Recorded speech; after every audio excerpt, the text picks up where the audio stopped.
Hello everyone. इस video में हम करेंगे अध्याय 8 प्रकाश छायाएं एवं परावर्तन के अभ्यास के प्रश्नों के उत्तर। क्या है पहला क्वेश्चन?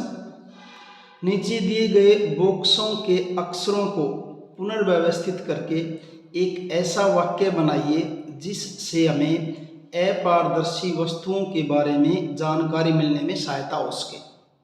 ये बॉक्स के अंदर अक्षर दे रखे हैं, इनको इस ढंग से व्यवस्थित करना है कि आपको अपारदर्शी वस्तुओं के बारे में जानकारी मिले।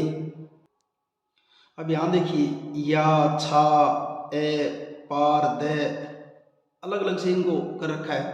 जब इनको सही ढंग से जचाएंगे, व्यवस्थित करेंगे तो क्या बनेगा? ये अपारदर्शी। ये देखिए यहाँ पे आपका अपारदर्शी वस्तुएं छा या बनाती हैं, इस ढंग से बनेगा। ये अपारदर्शी वस्तुएं छाया बनाती हैं।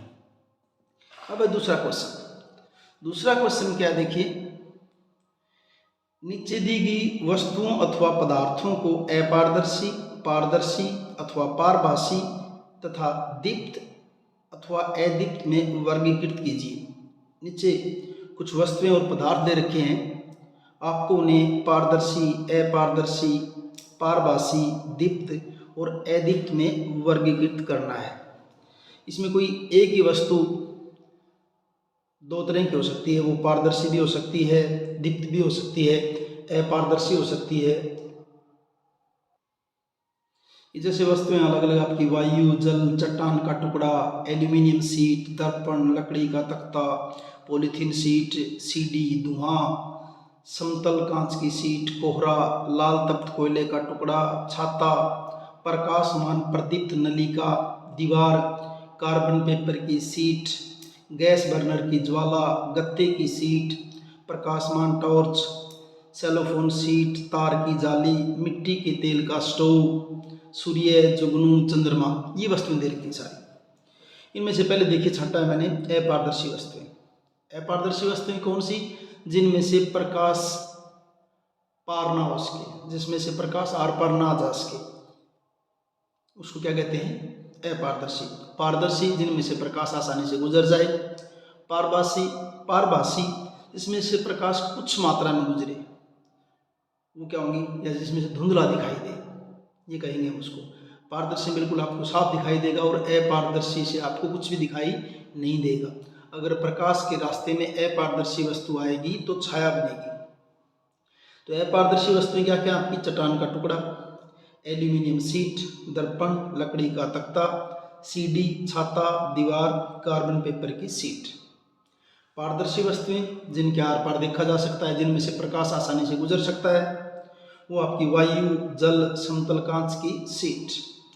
पारभासी, जिनमें से प्रकाश कुछ मात्रा में गुजरे, जैसे पॉलीथीन शीट, धुआं, कोहरा, सेलोफोन शीट, तार की जाली, ये आपकी हो जाएंगी पारभासी वस्तुएं।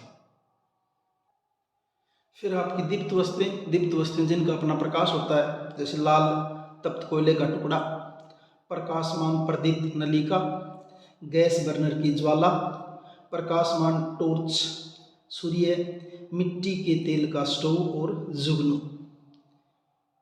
अदीप्त वस्तुएं जिनका अपना प्रकाश नहीं होता, वायु, जल, चट्टान का टुकड़ा, एल्यूमिनियम शीट, दर्पण, लकड़ी का तख्ता, पॉलीथीन शीट, सीडी, धुआं, समतल कांच की शीट, कोहरा, छाता, दीवार, कार्बन पेपर की शीट, गत्ते की शीट, सेलोफोन शीट, तार की जाली, मिट्टी के तेल का स्टोव और चंद्रमा। ये आपकी है अदीप्त वस्तुएं। तीसरा क्वेश्चन